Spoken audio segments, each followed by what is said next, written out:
అనంత కరుణామయుడు అపార కృపాశీలుడు అయిన అల్లాహ్ పేరుతో ప్రారంభిస్తున్నాను. సోదరులారా, సోదరీమణులారా, అల్లాహ్ యొక్క దయ, అల్లాహ్ యొక్క అనుగ్రహం మనందరి మీద ఉంది కనుక ఆ అల్లాహ్ సుబ్హానహు తాలా మనందరినీ కూడా వేరు ప్రాంతాల నుంచి, వేరు ప్రదేశాల నుంచి అల్లాహ్ యొక్క గొప్పతనాన్ని వినేందుకు మరియు చెప్పుకునేందుకు ఇక్కడ మనందరినీ కూడా హాజరుపరిచాడు. దీనికి మనం అల్లాహ్కి ఎంతో కృతజ్ఞత చెప్పాల్సినటువంటి విషయము. అందుకే మనందరం కూడా ఒక్కసారి అల్లాహ్కి కృతజ్ఞత చెప్పాలి. అల్హమ్దులిల్లా. ఎందుకు అంటే ఖురాన్ మజీదులో అల్లాహ్ తబారకు తాలా తెలియజేశాడు, ఎవరైతే మేమిచ్చినటువంటి అనుగ్రహాలకు కృతజ్ఞత తెలుపుతారో మేము వారికి ఆ వరాలను పెంచుతూ పోతాము. ఎవరైతే మేమిచ్చినటువంటి అనుగ్రహాలకు, మేమిచ్చిన బహుమానాలకు కృతజ్ఞత చెప్పారో మేము వారికి ఇచ్చిన బహుమానాలు తగ్గిస్తూ పోతాము. అల్లాహ్ యొక్క ఒక కానూన్, అల్లాహ్ యొక్క ఒక రూల్ ఏమిటి అంటే, అల్లాహ్ మనకి ఎన్నో వరాలు ఇచ్చాడు, మనం వాటికి కృతజ్ఞత తెలపాలి. కృతజ్ఞత తెలిపామా వాటిని పెంపొందిస్తాను అని చెప్పి అల్లాహ్ ఆదేశం. ఒకవేళ కృతజ్ఞత తెలపలేదా అల్లాహ్ వాటిని తొగ్గిస్తాను అని చెప్పన్నాడు. దానికోసమే సోదరులారా, సోదరీమణులారా, మనము అల్లాహ్ ఇచ్చినటువంటి అనుగ్రహాలకు కృతజ్ఞత చెప్పాలి. ఇది మొదటి విషయం. ఎందుకంటే మీరందరూ అనుకుంటే మీరు రాలేదు, నేను అనుకుంటే నేను ఇక్కడికి రాలేదు. మనందరం అనుకున్నంత మాత్రాన్ని ఇక్కడికి మనం రాలేదు. అల్లాహ్ యొక్క దయ, అల్లాహ్ యొక్క కరుణ ఉంది కనుక వచ్చాము. మరి సోదరులారా, సోదరీమణులారా, మనందరం ఇక్కడికి వచ్చాము కదా, వచ్చిన ఉద్దేశం ఏమిటి, వచ్చిన కారణం ఏమిటి? ప్రాపంచిక పరంగా ఏదైనా ఒక సభకి, ఒక సమావేశానికి, ఒక కార్యక్రమానికి వెళ్ళామంటే ఏదో ఒక ఉద్దేశం ఉంటుంది. మరి ధార్మిక సభకు వచ్చామంటే, ధార్మిక కార్యక్రమానికి వచ్చామంటే ఒక లక్ష్యము, ఒక ఉద్దేశము, ఒక సంకల్పం అనేది ఉందా లేదా? చింతపల్లి వాళ్ళు పిలిచారండి, వెళ్ళాలండి, వెళ్ళకపోతే చింతపల్లి వాళ్ళు బాధపడతారని వచ్చామా? ఖతం. లేదండి, మా కమిటీ మమ్మల్ని పిలిచిందండి, కమిటీ వారి దగ్గర మళ్ళీ రేపు అన్నాడు మనం ప్రశ్నించబడకూడదండి అంటే అక్కడ మనం అలా పైపైన కనపడాలండి అనే ఆ యొక్క ఉద్దేశంతో వచ్చామా? ఖతం. మనందరి యొక్క ఉద్దేశం ఏముండాలి అంటే, మేమందరం కూడా ఈ ధార్మిక సభలో అల్లాహ్ను రాజీ చేసుకోవడానికి వచ్చాం. ఎవరిని రాజీ చేసుకోవడానికి? ఎవరిని సిరాజ్ భాయ్? ఎవరైతే రాజీ అవ్వాలో ఆయన మనతో రాజీ అయిపోతే సమస్త సమస్యలు ఖతం. ఈ రోజు ఎవరినైతే మనం రాజీ చేసుకోవాలో, ఎవరినైతే మనం సంతోష పెట్టుకోవాలో ఆయన్ని రాజీ చేసుకోవడంలో, ఆయన సంతోష పెట్టుకోవడంలో ఈ రోజున మీరు నేను మనందరం కూడా విఫలమైపోయాం, నష్టపోయాం. ఎందుకని? శైతాన్ ఏం చేస్తాడంటే నీట్గా మంచి అమలు చేయిస్తాడు, క్లాస్గా నియత్ మీద కొడతాడు. సతం. అల్లా మనందరినీ రక్షించుగాక. ఏమిటండి? నీట్గా మంచి అమల్, అసలు ఎక్స్ట్రాడినరీ అన్నమాట, చాలా అందంగా చేయిస్తాడు. ఎక్కడ కొడతాడు మొహమ్మద్ భాయ్? నియత్, అమల్ కాదు, అమల్ సూపర్ చేయిస్తాడు, అసలు మామూలు కాదు. నియత్ మీద కొడతాడంతే, సంకల్పం మీద కొడతాడంతే. ఎందుకని? ఇమాం బుఖారీ రహమతుల్లాహి అలైహి బుఖారీలో మొట్టమొదటి హదీస్ తీసుకొచ్చారు. عن عمر بن الخطاب رضي الله عنه قال قال النبي صلى الله عليه وسلم إنما الأعمال بالنيات أو كما قال صلى الله عليه وسلم.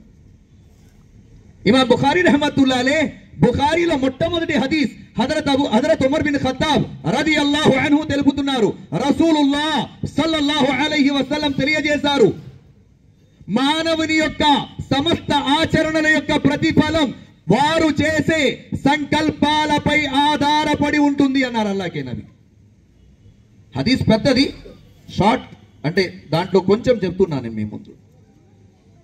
ప్రవక్త వారు అన్నారు, ఒక వ్యక్తి పరలోకం యొక్క సంకల్పముతో ప్రయాణం చేస్తే అతడుకు పరలోకం యొక్క ప్రతిఫలం లభిస్తుంది. ఒక వ్యక్తి ప్రాపంచికం యొక్క ఉద్దేశంతో ప్రాపంచం యొక్క సంకల్పం చేసి అతడు ప్రయాణం చేస్తే ప్రాపంచం లభిస్తుంది. ఒక స్త్రీతో వివాహం కోసమో లేదా ప్రాపంచిక పనుల కోసమో వగైరా వగైరా నియత్ పరలోకం కోసమా, పరలోకం ఇస్తాడు అల్లా. సంకల్పం పరలోకం కోసమా, పరలోకం లభిస్తుంది. ఇహలోకం కోసమా, ఇహలోకం ప్రసాదిస్తాడు. దానికోసమే సోదరులారా, సోదరి మనులారా, మనందరం కూడా ఇక్కడ హాజరయ్యామంటే ఎవరు రాజీ అవ్వాలని? ఎవరు రాజీ? అల్లా రాజీ అయిపోవాలి. ఎందుకని? హదీసులో అల్లాహ్కే నబీ సల్లల్లాహు అలైహి వసల్లం అన్నారు, మన్ కాన లిల్లాహి కానల్లాహు లహు ఔ కమా ఖాల సల్లల్లాహు అలైహి వసల్లం. ఎవరైతే అల్లా వారైపోతారో అల్లా తనవారైపోతారు అన్నారు అల్లాహ్కే నబీ సల్లల్లాహు అలైహి వసల్లం. ముందు మనం అల్లా వారు అవ్వాలి కదా, అల్లాహ్కి ఇష్టమైనట్టుగా మనం మారాలి కదా, మన జీవితాన్ని అల్లాహ్కు రాజీ చేసుకునే విధంగా గడపాలి కదా. ఎప్పుడైతే మనం అల్లాను రాజీ చేసుకునేలా మన జీవితాన్ని మార్చుకుంటామో, ఎప్పుడైతే మనం అల్లాని సంతోష పెట్టుకునే విధంగా మన జీవితాన్ని మార్చుకుంటామో అప్పుడు అల్లా మనవాడైపోతాడు అన్నారు అల్లాహ్కే నబీ. సోదరులారా, సోదరీమణులారా, అల్లా మనతో రాజీ అవ్వాలంటే ఏం చేయాలి? ఏమండి, అల్లా మనతో రాజీ అవ్వాలి భయ్. మనతో రాజీ అవ్వాలంటే అల్లా తబారకు తాలా మీరు రోజుకి 12 గంటల్లో 24 గంటల్లో 12 గంటలు మసీదులో వచ్చి కూర్చోండి అన్నాడా? ఏం సాదిక్ భాయ్? ఏం భయ్? లేదు కదా.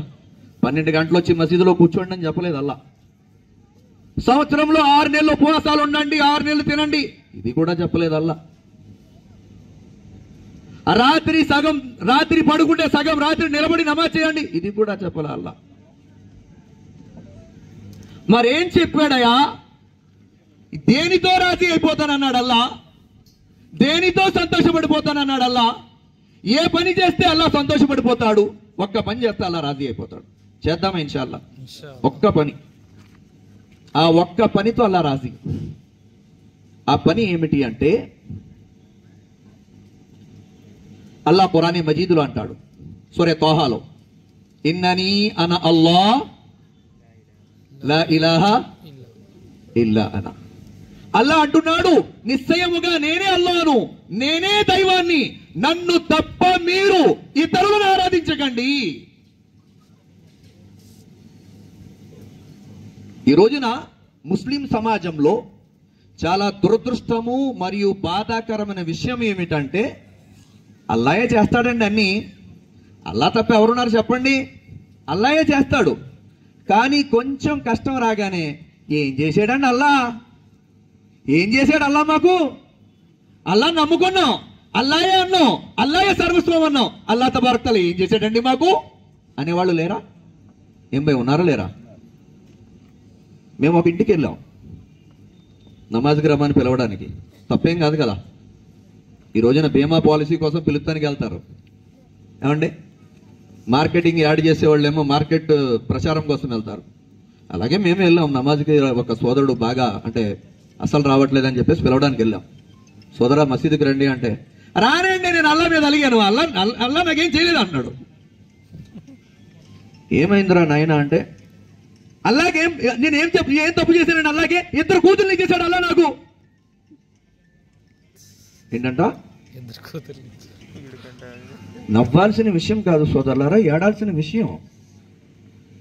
2 కూతుర్లు ఇచ్చాడు నాయనా, అసలు సంతానమే లేకుండా ఏడుస్తున్నారయ్యా.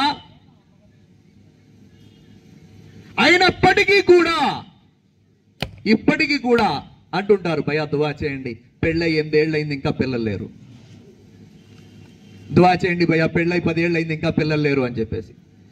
అల్లా తబారకు తాలా నీకు భార్యను ఇచ్చాడు, బిడ్డల్ని ఇచ్చాడు, నువ్వు మగోడు అని చెప్పి ప్రజలందరి ముందు తెలిసేలాగా 2 కూతుర్లు ఇస్తే నువ్వు అల్లా ముందు వచ్చి కృతజ్ఞత చెప్పడం అనేసి 2 కూతుర్లు ఇచ్చాడండి, నేను అల్లా మీద అలిగాను, నమాజ్కి రానంటే ఎవరికి నష్టం?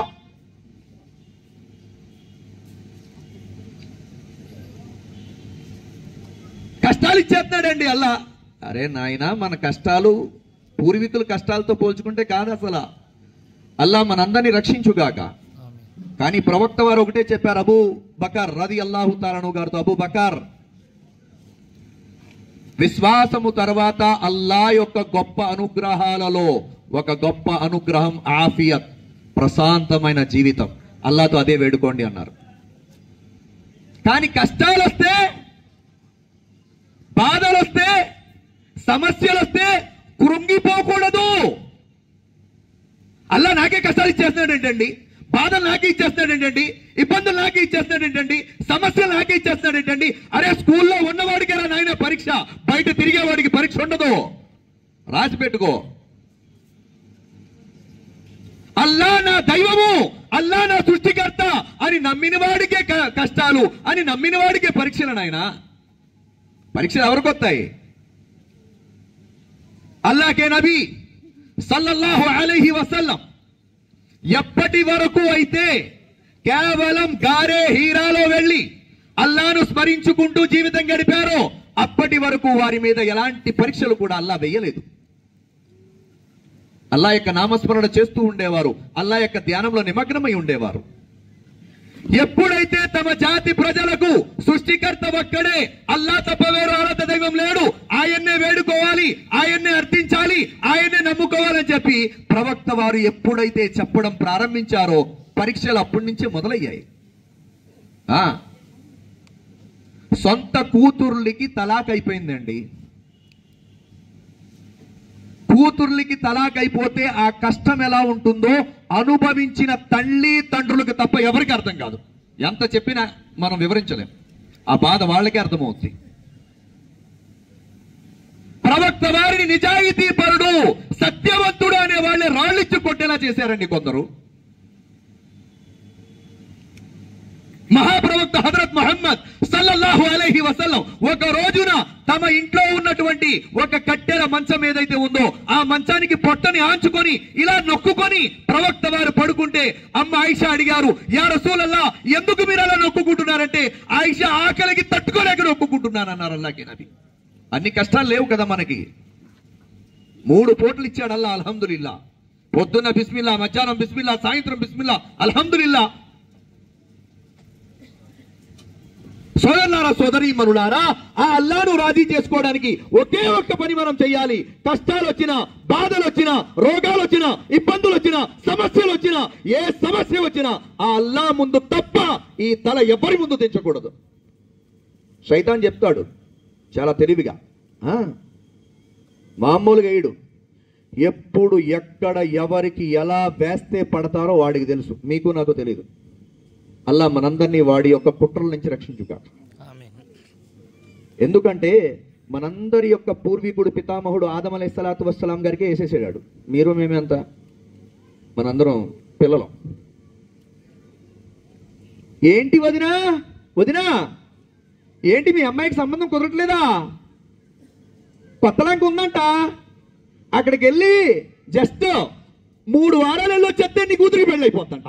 అస్తగ్ఫిరుల్లాహ్, లా హౌల వలా కువ్వత ఇల్లా బిల్లాహ్. వదినా పిల్లలు పుట్టట్లేదా? అక్కడ నెల్లూరు వెళ్తే రొట్టెలెత్తే పిల్లలు పుడతారంట. లా హౌల వలా కువ్వత ఇల్లా బిల్లాహ్.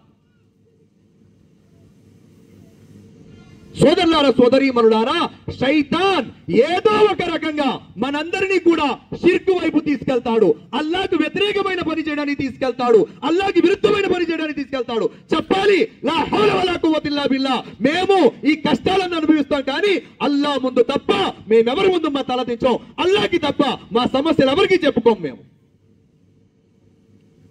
ఖురానే మజీద్ అదే చెప్పింది. قل ما يعبأ بكم ربي لولا دعاؤكم. ఎల్లాకే నబీ, మీరు నా దాసులతో చెప్పండి, ఎప్పటి వరకు అయితే వారు నాతో వేడుకోరో నేను అప్పటి వరకు వారికి సహాయపడను అన్నాడల్లా. మరి వేడుకోవాలా వద్దా? ఏం భయ్, అర్థమవుతుందా, అర్థం కావట్లేదా? టైం అయిపోయిందిలే, టైం కూడా తక్కువే కదా. ఏంటి అర్థమవుతుంది కదా? ఏం చేస్తాడు శైతాన్? ఏం చేస్తాడు? మనల్ని షిర్కు మార్గంలో తీసుకెళ్తాడు. అల్లాహ్కి తప్ప మన సమస్యలు ఎవరికి చెప్పకూడదు. ఖురాన్ అదే చెప్పింది ప్రవక్త వారితో, ఓ ప్రవక్త నా దాసులు ఎప్పటి వరకు అయితే నన్ను వేడుకోరో నేను అప్పటి వరకు వారికి సహాయపడను అన్నాడు అల్లా. సహాయపడాలి అంటే అల్లా సహాయం కావాలంటే మనం వేడుకోవాలి. కానీ వేడుకోవడంలో కూడా షార్ట్ కట్ వేడుకోవాలి. మన అన్ని అల్లా అడిగింది ఇచ్చే, అడగలేంది ఇచ్చే, మొత్తం కలిపి నాకే ఇచ్చే. షార్ట్ కట్ దువాస్. అల్లాహ్ నబీ సల్లల్లాహు అలైహి వసల్లం దువా యొక్క మర్యాదలు చెప్పారు. మీరు అల్లాహ్ ముందు అతి వినయంగా కూర్చోండి. ఏడుపు రాకపోయినా ఏడ్చే ముఖం పెట్టండి. అతి దీనంగా రహస్యంగా వేడుకోండి. అబ్బే ఇక్కడ తప్ప, అల్లాహ్ ముందు తప్ప ప్రతి ఒక్కరి ముందు హజరత్. ఇల్లు లేదు హజరత్, ఇంట్లో సమస్యలు హజరత్, బాధలు హజరత్. అల్లాహ్ ముందు కూర్చోవయ్యా అంతసేపు. అల్లాహ్ ఇంట్లో అడుగు. అక్క చెల్లెళ్ళు అల్లాహ్ యొక్క ఆరాధన చేసి, నమాజ్ చేసి, ఖురాన్ చదివి, జికర్ చేసి అల్లాహ్తో అడగండి. అబ్బే అల్లాహ్తో తప్ప అందరికీ చెప్పుకుంటాం. అవసరమైతే ఫోన్ చేసి ఒక అరగంట, బాబీ ఏంటో బాబీ ఈ మధ్య పిల్లోడికి ఏమో జాబ్ రావట్లేదు, అబ్బాయి ఏమో నాన్న మాట వినట్లేదు, ఏంటో నాన్నగారు కూడా. వాళ్ళకి చెప్పుకుంటే ఏమి లాభం అమ్మా, మీ పరువు పోయే పనులు చేస్తారు తప్ప. అల్లాహ్ క్షమించుగాక. ఆడవాళ్ళు 2 రకాలు ఉంటారు. ఎన్ని రకాలండి? 2 రకాలు. ఇది వాస్తవం. ఇది ఒకరు ఎదుటి వారి యొక్క సమస్యలు విని బాధపడి దువా చేసేవారు. ఇలాంటి వాళ్ళు సమాజంలో చాలా అరుదు, అంటే తక్కువ ఉంటారు. ఎక్కువ ఉండేవాళ్ళు ఎవరో, సిరాజ్ వాళ్ళ ఇంట్లో బాగాలేదంట, వాళ్ళకేం వ్యాపారం బాగా జరగట్లేదంట, సాధికాలు ఉన్నారు కదా ఈ మధ్య అసలు రొటేషన్ అవ్వట్లేదంట, తెలిసింది మనకి అని మన చెల్లెలేదో కష్టంతో ఆ బాధ ఆవిడికి చెప్తే ఈవిడ ఊరంతా టామ్ చేస్తుంది. హదీసులో అల్లాహ్ నబీ అన్నారు, అతి నీచమైన వడ్డీ, చాలా పాపం ఏమిటి అంటే ఒక ముస్లింని అవమానపరిచేలా ప్రవర్తించడం అన్నారు అల్లాహ్ నబీ. ఈ రోజున అదే జరుగుతుంది.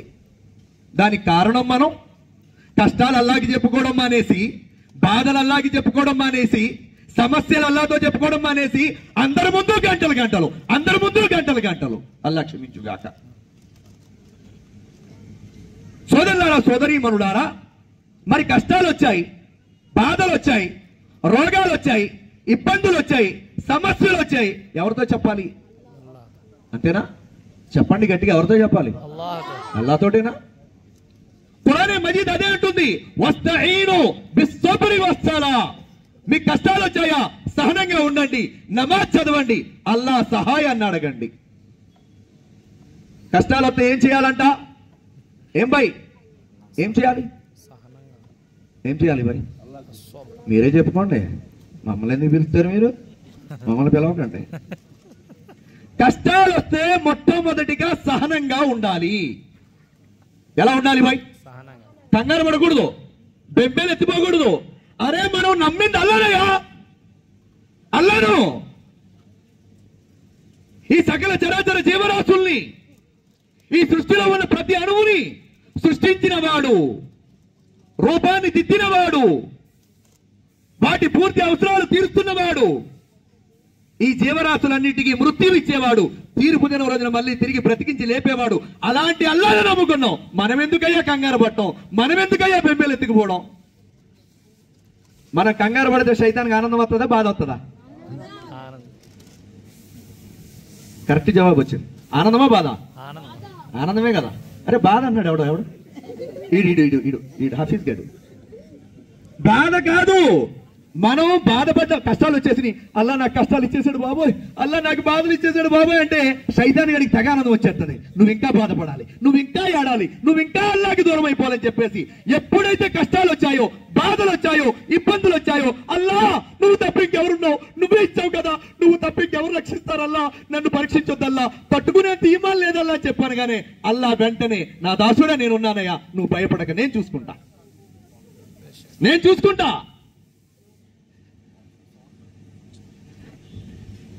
నీకే కష్టం వచ్చినా నన్ను అడుగు,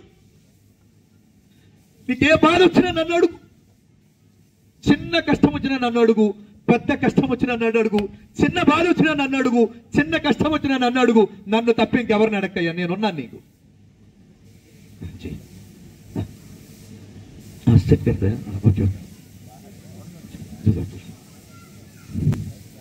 ఏం చెప్పాను సోదరులారా?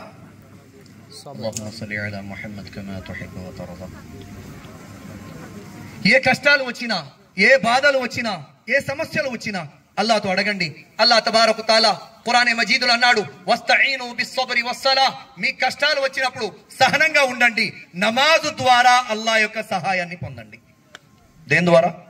నమాజ్ ద్వారా అల్లాహ్ సహాయాన్ని పొందండి. ఈరోజు మనం కూడా నమాజ్ చేస్తాం. మనలో 2 రకాల నమాజీలు, 3 రకాల నమాజీలు ఉంటారు. ఎన్ని రకాలండి? 3 రకాలు. ఒకరు హాట్కా నమాజ్ అంటారు, అంటే సంత జరుగుద్ది కదా, సంత నమాజ్ వారంకి ఒకసారి జుమ్మాలో కనపడతారు గురువు గారు. మన అక్క చెల్లెల్లో కూడా కొద్దిమంది ఉంటారు, జుమ్మాకు నమాజ్ పడే బాకీ పడ్డానా క్యా, జుమ్మా నమాజ్ చదువుకున్నావా అంటే మిగతాయి. రెండో నమాజ్ ఏంటి? 360. ఒకటేమో వారం నమాజ్. మన రాజా అంటున్నాడు, మాకు ఆదివారం కరెక్ట్గా బిజీ ఉంటుంది గురువు గారు అని చెప్పి. ఒక్కొక్కరికి శనివారం ఉంటుంది, మాకైతే శుక్రవారం. రెండోది 360 నమాజ్, అంటే రంజాన్ బక్రీద్కి గురువు గారు నమాజ్ చేస్తారు, ఇంకెప్పుడు కనపడరు. సలాం అలైకుం గట్టిగా చెప్తారు మళ్ళీ, ఎందుకంటే అందరూ చూడండి నేను వచ్చానని. ఈ రకం నమాజ్. మూడోది ఎవరంటే డైరెక్ట్ కాట్కా నమాజ్. ఈయన రారు, మసీద్ జమాత్ వెళ్ళి అషహదు అల్లా ఇలాహ ఇల్లల్లాహ్ అని పైకి లేపేస్తారు, జనాజా.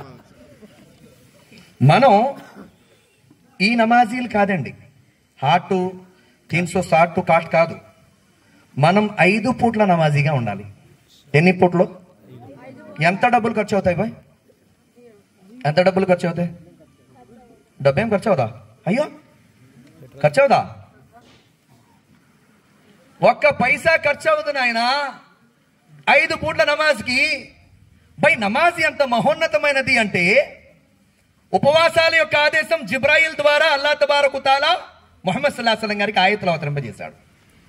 జకాత్ కోసం అల్లాహ్ తబారక తఆలా ముహమ్మద్ సల్లల్లాహు అలైహి వసల్లం గారికి జిబ్రాయిల్ అలైహిస్సలాం ద్వారా ఆయతులు అవతరింపజేశాడు. పర్దా యొక్క ఆయతులు అవతరింపజేశాడు. ఆస్తి యొక్క హక్కుల ఆయతులు అవతరింపజేశాడు. అన్నీ కూడా ప్రపంచంలో అల్లాహ్ తబారక తఆలా జిబ్రాయిల్ అమీన్ తోటి అవతరింపజేస్తే, నమాజ్ కోసం ముహమ్మద్ సల్లల్లాహు అలైహి వసల్లం గారిని, ఏ నబీ మీరు నా దగ్గరికి రండి, నేను మీకు బహుమానం ఇస్తానని చెప్పి అల్లాహ్ తబారక తఆలా ఒక బహుమానం ఇచ్చాడయ్యా, అదే నమాజ్. ఈ రోజున ఆ నమాజ్ అంటే భారం అయిపోయింది కొందరికి, ఆ నమాజ్ చదవడం అంటే భారం అయిపోయింది కొందరికి. అల్లాహ్ క్షమించుగాక.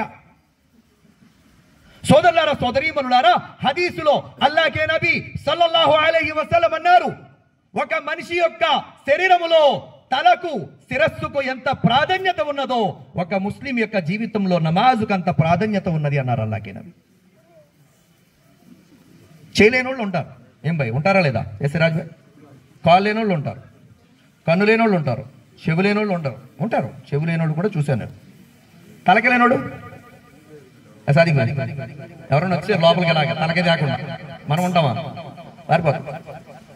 అరే ఒక మనిషి ముస్లిం అని చెప్పుకొని నమాజు చదవకపోతే అల్లాహ్కే నబీ అన్నారు, ఒక మనిషి యొక్క శరీరంలో తలకు ఎంత ప్రాధాన్యత ఉన్నదో అలాగే ఇస్లాంలో నమాజ్కి అంత ప్రాధాన్యత ఉన్నది. నమాజ్ లేదా ముస్లిం కాదు, పరిపూర్ణమైన ముస్లిం కాదు. ఎక్కువ తగ్గించండి దయచేసి, తగ్గించండి. మొత్తం అదంతా రివర్స్ అయిపోతుందండి. నన్ను వదిలేండి, అలా వదిలేండి, అలా సరిపోతున్నాను. ఇంకా 5 నిమిషాలు 10 నిమిషాలు ఉందంటే నాకు ఏం భయ్. నమాజ్ ఏదైతే ఉందో, ఈ నమాజ్ అల్లాహ్ తబారక తఆలా దైవ ప్రవక్త హజరత్ ముహమ్మద్ సల్లల్లాహు అలైహి వసల్లంకి ఇచ్చినటువంటి గొప్ప బహుమానం. ఈ నమాజ్ పూర్తి చేయడానికి చాలా బాధ అయిపోయింది. హదీసులో అల్లాహ్కే నబీ సల్లల్లాహు అలైహి వసల్లం అన్నారు, తీర్పు దినం రోజున అల్లాహ్ తబారక తఆలా మొట్టమొదట అడిగేటువంటి ప్రశ్న, నీ నమాజును నువ్వు స్థాపించావా లేదా? నమాజ్ గురించే ప్రశ్న అవుద్ది. దేని గురించి అవుద్దండి? నమాజ్ గురించి. దానికోసమే సోదరులారా సోదరీమణులారా మనము మన జీవితంలో నమాజ్ స్థాపించాలి. 5 పూట్ల నమాజ్ అలవాటు చేసుకోవాలి. శైతాన్ ఏమంటాడంటే 5 పూట్ల వద్దా మనకే, ఎక్కడ వద్దండి అసలు 5 పూట్ల చాలా కష్టం కదా. పొద్దున్నే నమాజు పోనేమన్నా 8ంటికి లేచాగా యా హాఫీజాబ్ ఎప్పుడు నమాజు తెల్లారగట్లు లేగాలి, మన వల్ల కాదు అది. పొద్దున్నే పెళ్లికి వెళ్ళాలి, 3ంటికి ట్రైను, లేచి వెళ్ళిపోతాడా, లేచాళ్ళు 12ంటికి వెళ్ళి కూర్చుంటాడు అక్కడ స్టేషన్లో. ఇక్కడ ఆడవాళ్ళని పిల్లల్ని కూడా కంగారు పెట్టేస్తాడు, నడు నడు నడు నడు అని చెప్పి. అంటే అక్కడ అది అర్థమైంది ఏంటి, పెళ్లికి వెళ్ళాలి, ఆ కార్యక్రమంలో ఉండాలని చెప్పేసి. మామూలుగా ప్రపంచంలో ఉన్నటువంటి వాళ్ళ హక్కులు పూర్తి చేస్తున్నావు కదా. అరే మనకి జీవితం ఇచ్చాడా అల్లా, ఆయన కోసం ప్రొద్దున్న లెగలేవా, కాస్త సమయం తీసి అల్లా ముందు సజ్దా చేయలేవా? సోదరులారా సోదరీమణులారా, దానికోసమే 5 పూట్ల నమాజ్ మన జీవితంలో స్థిరపరచాలి. నా ఆఖరిగా కొన్ని మాటలు చెప్తున్నాను. 5 పూట్ల నమాజ్ మాషా అల్లా మనం చేస్తున్నాం, అల్హమ్దులిల్లా. ఈ 5 పూట్ల నమాజ్తో పాటు మన ప్రవర్తన సరిగ్గా ఉండాలి. ఈ రోజున ముస్లిమేతరులు ఇస్లాంలో రావడానికి సిద్ధంగా ఉన్నారు అల్లా దేవల్లా, కానీ మన ఆచరణ సరిగ్గా లేదు. మీది నాది కూడా. తమ్ముడు ఒకసారి ఫోన్ ప్లీజ్. ఏమిటి ఏం సరిగ్గా లేదు, ఏం సరిగ్గా లేదు, సరిగ్గా ఆచరణ. ఎందుకు అంటే ముస్లిమేతరుల మీద ఎక్కువగా ప్రభావం చూపేది ఏమిటి అంటే మన పగిడి, మన గెడ్డం, మన జుబ్బా కాదు, మన సత్ప్రవర్తన.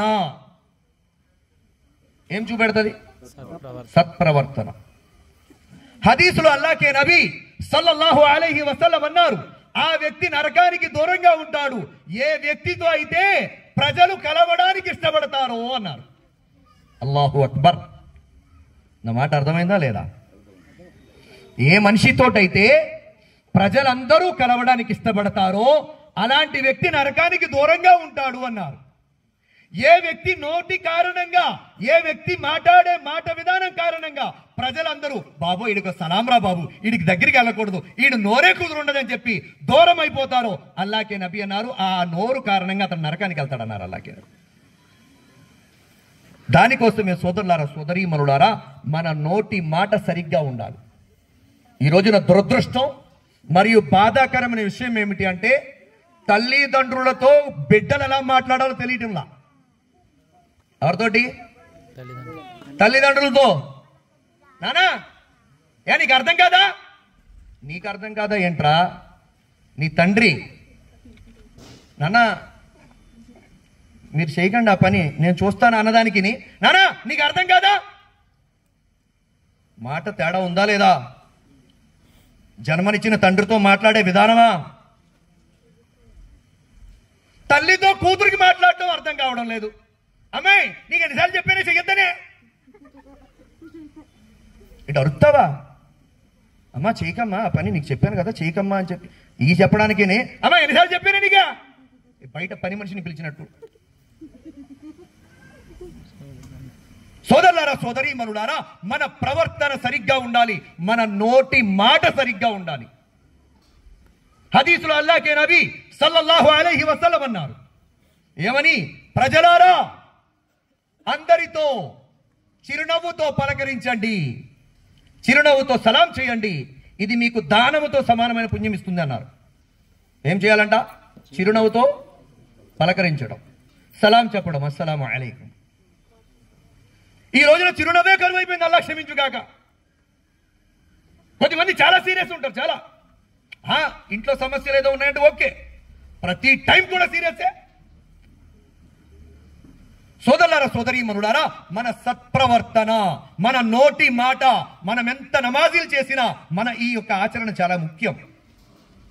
అల్లాహ్కే నబీ సల్లల్లాహు అలైహి వసల్లంతో ఒక వ్యక్తి ప్రశ్నించారు, ఓ దైవ ప్రవక్త సల్లల్లాహు అలైహి వసల్లం, ఒక స్త్రీ ఉంది అల్లాహ్ యొక్క ఆజ్ఞనైతే పూర్తి చేస్తుంది కానీ ఇరుగు పొరుగు వాళ్ళని దూషిస్తుంది. అల్లాహ్కే నబీ అన్నారు నరకవాసి. ఏమన్నారు అల్లాహ్కే నబీ? నరకవాసి. నమాజులు బాగానే చేస్తుంది, అల్లా యొక్క ఆజ్ఞలు పూర్తి చేస్తుంది, కానీ ఇరుగు పొరుగు వాళ్ళ మీద నోరేసుకు పడిపోతుంది. అల్లాకే నబి అన్నారు నరకానికి పోతుందని. ఈ రోజున కొంతమంది ఆడవాళ్ళు ఉంటారు, అల్లా క్షమించుగాక, కోడలంటే లోకువ, బాగా లోకువ. కూతురికేమో ప్రేమగా చెప్తారు, కోడలికి అనేసరికి కొట్టినట్టు చెప్తారు. ఇదేం ఆనందమో అర్థం కాదు.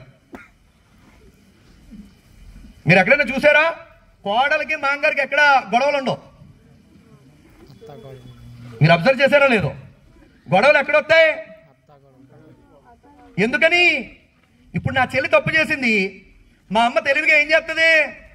అమ్మ అలా కాదమ్మా, నువ్వు అలా చేయకూడదు, అత్తోరింటికి వెళ్ళినప్పుడు అందరూ లోకుగా మాట్లాడతారు, తప్పమ్మా అని చెప్పి చాలా ముద్దుగా, ప్రేమగా, ఆప్యాయతగా సంజాయిస్తుంది. కొత్తగా వచ్చిన కోడలు తప్పు చేస్తుంది అనుకోండి, అబ్బే నోరేసుకొని పడిపోవడమే. కొద్దిమంది ఇంకా దారుణంగా ఫోన్లు చేసి మరీ చెప్తారు. ఎలాగా? అస్సలాము అలైకుం వదినా,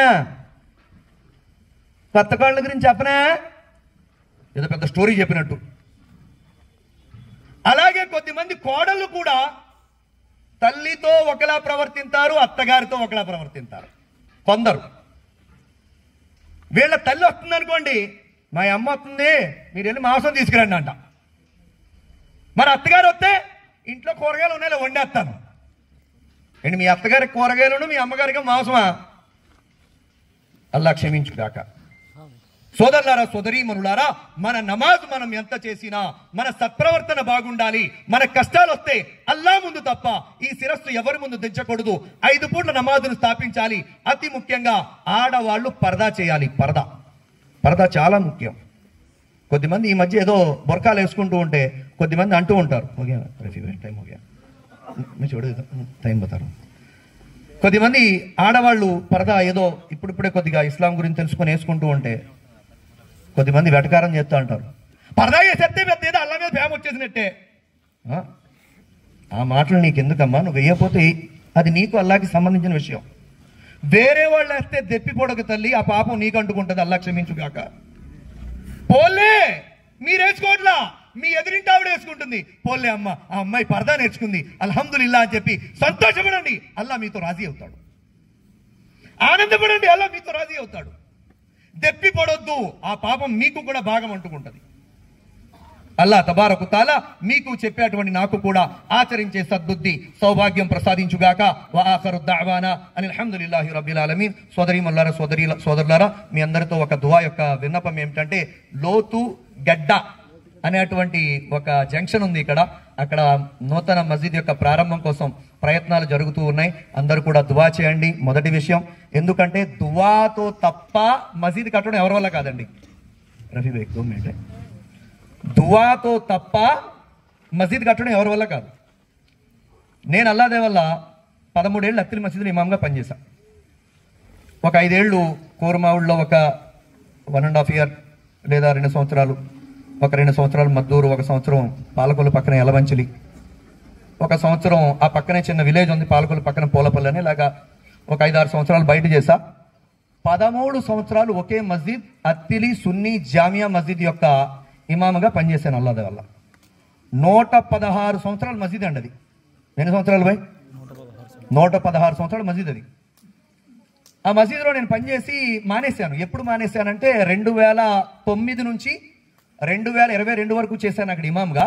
2022లో నా ప్రయాణాలు అధికం అవడం కారణంగా, నేను ఎక్కువగా సెలవులు పెట్టడం, నేను మళ్ళీ వెళ్ళి జీతం తీసుకోవడం నాకు నచ్చక, అప్పటికే మసీదు యొక్క కమిటీ ఎండి హబీబుద్దీన్, ఆయన మా ముతవల్లి గారు బ్రదర్, ఆయన పెద్ద ఆయన వచ్చి కూడా అడిగారు, ఇమాం సాబ్ కరేజనా తుమ్మే అచ్చా కర్తేనా అని చెప్పంటే నేను చెప్పాలి, లేదు భయ్ న్యాయం జరగట్లా, ప్రయాణాలు ఎక్కువైపోయినాయి. వారు ఒక కాలంలో, అంటే నేను ఈ మాట ఎందుకు చెప్తానంటే ఇప్పుడు మొన్న నూతన మసీదు ప్రారంభమైంది దానికోసం చెప్తున్నా. వారు ఆ మసీదు నమాజ్ చదువుకున్నాం మేమందరం. జుమ్మా అయిన తర్వాత వెళ్ళిపోయాం ఇంటికి. స్లాబ్ పడిపోయింది. నమాజ్ అయ్యాక స్లాబ్ ఉంటుంది కదా పైన, అది దాని స్లాబ్ పడిపోయింది. స్లాబ్ పడిపోతే కొన్ని రోజులకి స్లాబ్ వేయించారు. అయినా ఆ స్లాబ్ వీక్గా ఉంది. తర్వాత ఏమో ఒకసారి సీలింగ్ పడిపోయింది. 116 ఏళ్ళు అయిపోయింది కదా. ఆ టైంలో మస్జిద్ కట్టాలి, ఏదో ఒక రకంగా నిర్మాణం జరగాలి అని చెప్పి హబీబ్ భాయ్ మరియు హసనైన్ అని చెప్పి ఇప్పుడు మసీద్ యొక్క ప్రెసిడెంట్ గారు ఆయన, వీరు మొత్తం ఈ కమిటీ అంతా కూడా నిర్ణయం తీసుకొని ఇంచుమించు 8 నెలలు అయిందండి అంతే. అల్లాదే వల్ల ఎన్ని నెలలు పోయి 70 లక్షల పైన మసీద్ కట్టారండి. అల్లాదే వల్ల అల్లా అనుగ్రహం 70 లక్షల పైనే అంట. నాకు మసీద్ ఓపెనింగ్కి చర్ల ప్రోగ్రామ్ ఉంటే మౌలానా సల్మాన్ గారు పిలిచారు అఫ్రోజ్ మీరు రావాలని. లేదండి 29 మా మసీదు ఓపెనింగ్ ఉంది, అక్కడ మసీద్ కమిటీ చెప్పారు మీరు ఖచ్చితంగా ఆ రోజు ఇక్కడ బయాన్ ఉండాలి మీదని చెప్పి అందుకు ఆగిపోతున్నా, దాని డేట్ మార్చండి అంటే మళ్ళీ 6వ తారీఖు మార్చారు. అది నేను చెప్పే మాట ఉద్దేశం ఏంటంటే 70 లక్షల పైనే పెట్టి ఒక మసీదు నిర్మాణం అయిపోయిందంటే ఇది మామూలు విషయం కాదు, అల్లాహ్ యొక్క గొప్ప అనుగ్రహం. అందుకోసం మీ అందరితో నా రిక్వెస్ట్ ఏమిటంటే లోతుగడ్డ ఏదైతే ప్రదేశంలో మసీద్ కట్టాలని మన సోదరులు సంకల్పం చేశారో, 1 దువా చేయండి, 2 ఆర్థికంగా కూడా సహాయం చేసే ప్రయత్నం చేయండి. ఎందుకంటే మసీద్కి ఖర్చు పెట్టడం అల్లాహకు సంతోషపడేటువంటి ఒక గొప్ప పనిలో ఒక గొప్ప పని. అల్లాహ్ తబారక తఆలా మనందరికీ చెప్పి వినడం కంటే ఆచరించే భాగ్యం ప్రసాదించుగాక. వ ఆఖిరు దఅవానా అనిల్ హమ్దులిల్లాహి రబ్బిల్ ఆలమీన్. మన ఛానల్లో వీడియోస్ చూసే మీ అందరికీ నా యొక్క ఒక రిక్వెస్ట్ ఏమిటి అంటే తప్పకుండా మన వీడియోస్ని లైక్ చేయండి. మీరు లైక్ చేయడం వల్ల ఏమవుతుంది అంటే యూట్యూబ్ మన వీడియోస్ని ఇంకా ఎక్కువ ప్రజలకు చూపిస్తుంది అన్నమాట. తర్వాత మీకు ఇంకా నచ్చిందనుకోండి కాస్త కామెంట్ చేయండి, మాషా అల్లా, సుబ్హానల్లా, జజాకుముల్లా అని చెప్పి. ఇంకా నచ్చిందనుకోండి తప్పకుండా మన ఛానల్ని సబ్స్క్రైబ్ చేసుకోండి, వీడియోస్ షేర్ చేయండి. జజాకుముల్లా.